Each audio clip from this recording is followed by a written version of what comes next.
जब राम कथा रूपी जो पांडाल, यहाँ राम कथा सुनने के लिए जो पांडाल लगा है, इस पांडाल की तरफ हम जाने लगे, तब ये समझने लगा कि आज हमारे ऊपर भगवान की कृपा नहीं, आज तो हमारे ऊपर भगवान की अति कृपा है। क्या है? अति कृपा है। बोलो जय श्री राम। राम कथा के बारे में वर्णन करते हैं महात्मा जी, कहाँ है सुनहि अनुमोदन करही, जो राम कथा को सुनाते हैं, राम कथा को जो सुनते हैं, राम कथा को जो कहते हैं, राम कथा को जो श्रवण करके अनुमोदन विचार करके चित्त में स्थान दे देते हैं, उनके लिए भव वारिद गोपद इव तरही, उनके लिए जो संसार, ये जो भवसागर है, यह संसार रूपी भवसागर, गोपद, गौ नाम है गाय का, पद माने खुर, गाय के खुर के समान यह भवसागर उनके लिए इतना छोटा बन जाता है जितना के गाय का खुर होता है। किसके लिए? बोले जो राम कथा को कहते हैं और राम कथा को सुनते हैं, यह महिमा है इसकी। लेकिन राम कथा के ते अधिकारे, सत्संगत अति प्यारी। राम कथा सुनने के अधिकारी वही हैं। बोले कौन? जिनको सत्संगत अति प्यारी, जिनको सत्संगत से प्रेम है, संतों का संग जिन्होंने किया है, संतों से जिनका प्रेम है, उनको राम कथा से प्रेम हो जाता है, वो अधिकारी है। और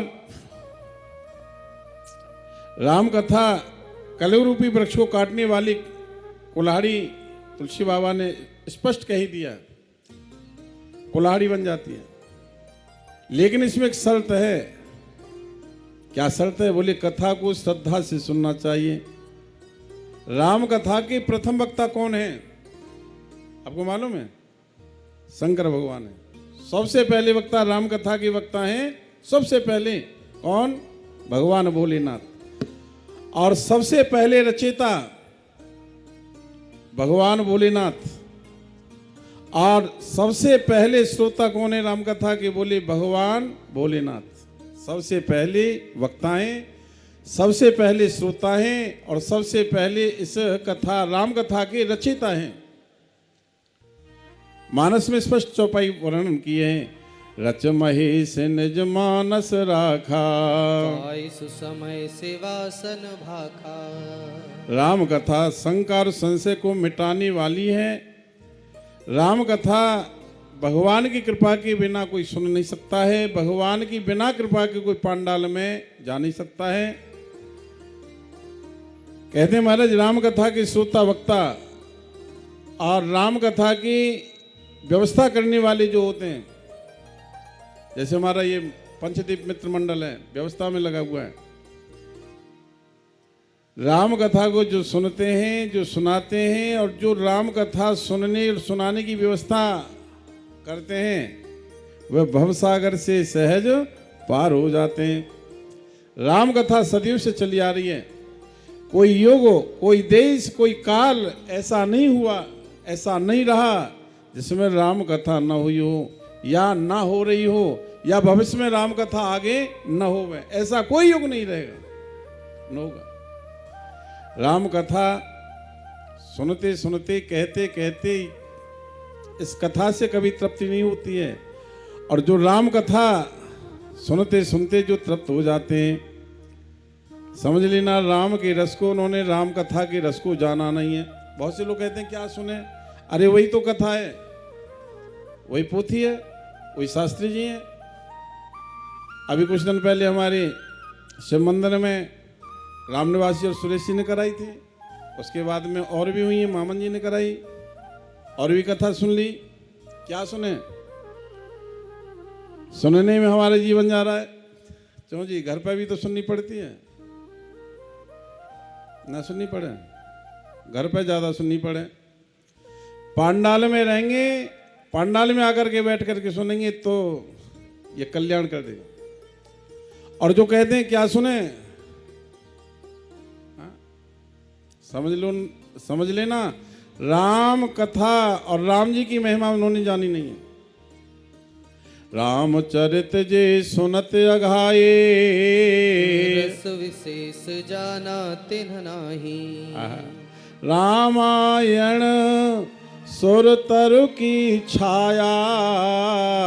दुख भय दूर निकट जो आया। दुख भय दूर निकट जो आया, इस छाया की तरफ जो आता है। राम कथा सुर तरु, सुर माने देवता, देव वृक्ष, कल्प वृक्ष है ये। आप जहां बैठे हुए कल्प वृक्ष की छाया में, और लिखा है कि दुख भय दूर निकट जो आया, जो इसकी शरण लेता है, छाया की तरफ जो आता है, उसके सारे दुख दूर हो जाते हैं।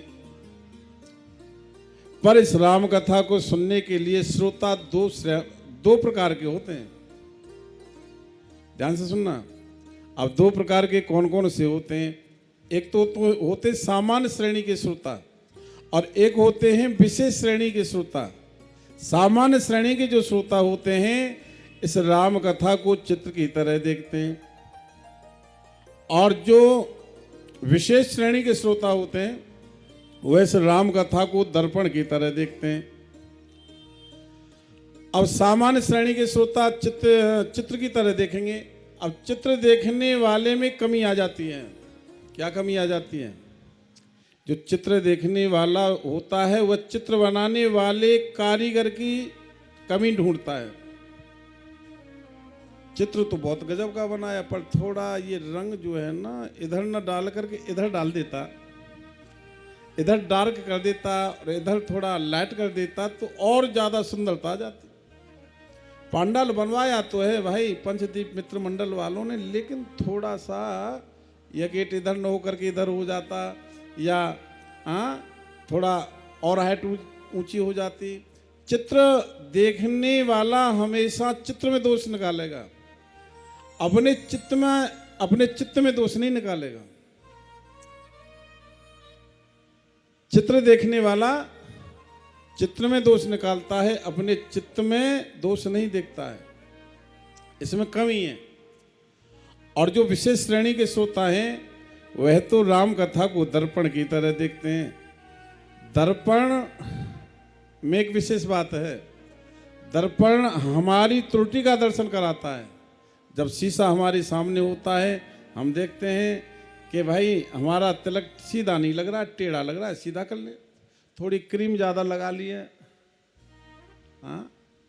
थोड़ा पाउडर ज़्यादा लगा लिया है, ये कौन दिखा रहा है? कौन? दर्पण बता रहा है। ऐसे ही कुछ श्रोता ऐसे होते हैं राम कथा को दर्पण की तरह देखते हैं, क्योंकि दर्पण दोष बताता है। इसलिए रामायण भी हमारे अंदर के दोष बता देगी। यदि आपने सच्चे मन से राम कथा को सुन लिया तो आपके अंदर जहां जहां दोष छिपे हुए हैं ना, उनको अवलोकन हो जाएगा, आपको दर्शन करा देगी ये राम कथा। 9 दिन तक ये राम कथा चलेगी। 9 दिन के अंदर अपनी कमी नजर आ जाती है राम कथा सुन के। विशेष बात है रामायण की। अरे राम कथा सुनते सुनते अपने अभाव का, परमात्मा के स्वभाव का पूर्ण ज्ञान हो जाता है। और जब अपने अभाव का, परमात्मा के स्वभाव का ज्ञान हो जाए तो कल्याण सहज हो जाए। बोलो जय श्री राम। हैं?